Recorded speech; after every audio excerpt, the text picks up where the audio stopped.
저희가 드디어 내 집 마련에 성공을 했습니다.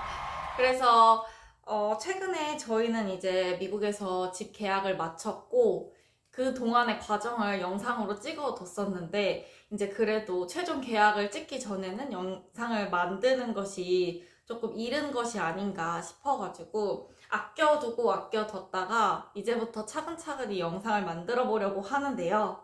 구매를 하는 과정이 생각보다 복잡하고 용어들도 어려워가지고 처음에 조금 애를 많이 먹었어요. 근데 이제 사실 저희가 한국에서 집을 구매해본 경험은 없지만 이제 살면서 들은 내용들과 주변 지인들을 통해서 얻은 정보들이 있잖아요. 근데 그런 것들과 비교를 해봤을 때 미국과 한국이 집을 구매하는 과정에서 비슷하면서도 다른 점이 많더라고요. 이러한 과정들을 조금 영상으로 담아보면 어떨까 싶어가지고 이렇게 영상을 만들게 되었습니다.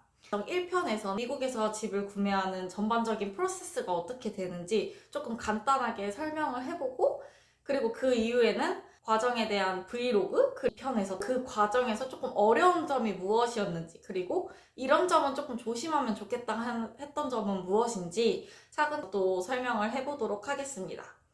그럼 미국에서 집을 구매하는 과정은 어떻게 이루어지는지 한번 알아보도록 할게요.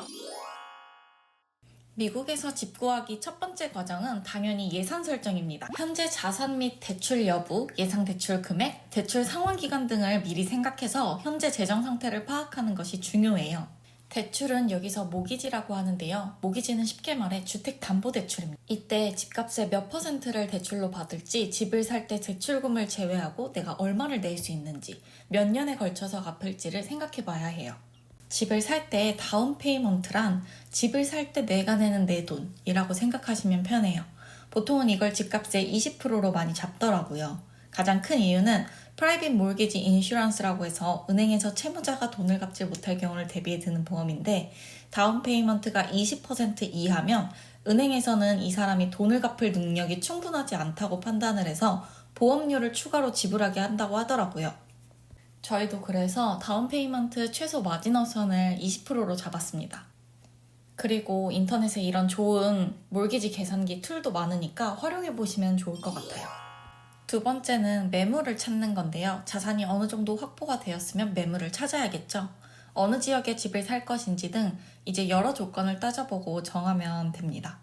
집을 보는 방법은 이전 영상에서 소개한 적이 있는데 리얼터를 통해 보거나 오픈하우스를 돌아다니면서 하우스 헌팅을 하는 방법이 있어요.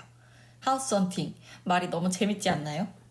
저희는 한 4, 5개월에 걸쳐서 총 10군데의 오픈하우스 그리고 하우스를 구경을 하러 다녔는데요. 이 집은 정말 마음에 들었던 집이었어요. 부엌도 너무 예쁘고 집 분위기가 따뜻하고 좋더라고요. 그리고 이렇게 약간 지하실처럼 층이 나눠져 있는데 이쪽에 게스트룸도 따로 있고 해가지고 정말 마음에 드는 집이었습니다. 그리고 2층에 이렇게 로프트 구조가 있는데 이 공간이 정말 마음에 들더라고요. 다만 아쉬운 점은 거리가 저희 직장과 학교와 좀 멀어가지고 그건 좀 고려해 볼 만한 사항이었던 것 같습니다. 그리고 또 마음에 들었던 집은 이 집인데요.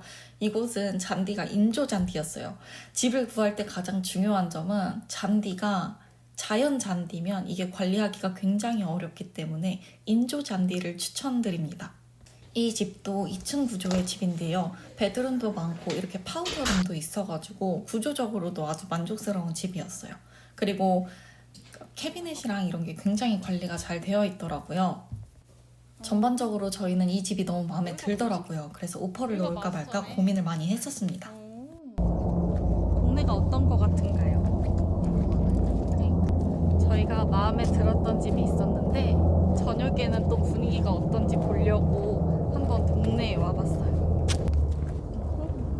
산책하는 사람들 좀 있는데? 그러게. 괜찮은데? 분위기가? 나쁘지 않구나. 쟤는 계속 왔다 갔다 하나 봐. 분위기 좋다. 나쁘지, 괜찮은데? 좋다. 산책하는 사람들 꽤 있네. 그러네. 동네 괜찮다. 넣어버려? 넣자. 사실 지금 날씨가 딱 숙자님들 있기 좋은 날씨인데. 그지? 야외. 야, 원래 숙자님들도 없고. 그래도 HOA가 있어요. 그리고 마음에 드는 집 주변의 치안이 어떤지 좀 보려고 저녁에도 한번 가서 산책을 해봤는데요. 생각보다 산책하는 사람들도 많고 해가지고 안전한 느낌이 들었습니다. 그래서 집을 구하실 때 아침이랑 저녁 둘 다 한번 가보시고 동네 분위기를 파악하시면 좋을 것 같아요. 그리고 오퍼를 넣을 때는 earnest money, 즉 가계약금, 그리고 pre-approved letter가 필요합니다. pre-approved letter는 은행이나 론을 해주는 곳에서 받을 수 있고요. 오퍼를 넣을 때 이제 집 구매 희망 가격을 적어서 셀러 쪽에 전달을 하는데요. 이때 earnest money 그리고 pre-approved letter를 같이 셀러 쪽에 전달을 합니다. 셀러 쪽에서 오퍼를 억셉하지 않으면 집을 사고 싶어도 못 사서 오퍼를 신중히 넣는 것도 중요합니다. 셀러가 바로 오퍼를 억셉할 수도 있고 카운터 오퍼가 오는 경우도 있습니다. 이후에 양측이 거래를 동의하면 에스크로가 오픈됩니다. 에스크로는 바이어와 셀러 쪽의 돈을 관리하고 전달하는 역할을 하는데요. 한국에서는 바로 집주인에게 돈을 전달했다면 미국에서는 에스크로 또는 타이틀이라는 곳을 통해서 돈을 전달하게 됩니다. 이후에는 전문 업체를 통해 집에 문제가 없는지 점검을 하는 과정이에요. 이 과정을 인스펙션이라고 하는데 비용은 보통 300불에서 600불 정도 발생하고 바이어 쪽에서 비용을 부담합니다. 그리고 인스펙션을 할 수 있는 기간이 있는데요. 셀러 쪽에서 며칠 안에 해야 한다고 제시를 해줘요. 그래서 그 기간 내에 인스펙션을 반드시 마쳐야 합니다. 인스펙션 후 집 컨디션에 따라 수리를 요청하거나 가격을 재조정하는 것도 가능합니다. 큰 문제일 경우 구매를 중단할 수 있고 이때 계약금 어니스트 머니는 되돌려 받을 수 있습니다. 저희는 인스펙션 후 큰 문제가 나오지는 않았지만 그래도 누수의 흔적이 있어가지고 전문 업체를 불러가지고 한 번 더 인스펙션을 하는 과정을 거쳤습니다. 다행히 큰 문제는 아니었습니다. 그리고 몇 군데 작지만 수리할 곳이 있어서 셀러 측에 크레딧을 요청을 했습니다. 이 크레딧은 나중에 저희가 수리하는 데 사용할 수 있는 현금이라고 보시면 돼요. 그리고 다음은 가장 중요한 모기지 쇼핑과 렌더 계약입니다. 즉 돈을 빌려줄 곳을 찾는데요. 렌더마다 이자율이라든지 조건이 다를 수 있기 때문에 여러 군데 비교해보고 계약을 하는 것이 중요합니다. 이전에 pre-approved letter를 받은 곳이 있더라도 다른 곳의 계약 조건이 좋으면 바꿀 수도 있습니다. 그리고 금리는 변동이 있기 때문에 이때 받은 이자율을 락킹하는 것도 중요합니다. 이후에는 어프레이저리라고 하는 렌더 측에서 집을 평가하는 과정을 거치게 되는데요. 집의 가격이 집의 컨디션과 부합한지 평가를 하는 과정입니다. 컨디션에 비해 집값이 높게 측정이 되었다? 그럼 대출이 나오지 않을 가능성이 있습니다.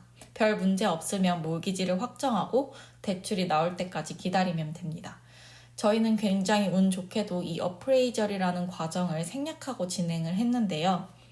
이 과정이 의무인 주도 있겠지만 저희 주에서는 의무는 아니었고 그리고 요즘은 이 어프레이저 과정을 생략하는 경우도 많다고 하더라고요. 그리고 이제 거의 마지막 과정인데요. 클로징, 즉 최종 계약 날 3일 전에 집 내부를 최종 점검하게 됩니다. 그리고 클로징 날에는 모든 돈이 에스크로로 들어가 셀러에게 전달되고 레코딩, 즉 명의 변경이 이루어지면 집 키를 전달받고 끝이 납니다. 그리고 클로징 전날 또는 클로징 날에 타이틀 컴퍼니 또는 에스크로라고 불리는 곳에 가서 이제 최종 서명을 하게 됩니다. 이 과정을 끝으로 저희는 키를 받고 집 계약을 마무리할 수 있었습니다.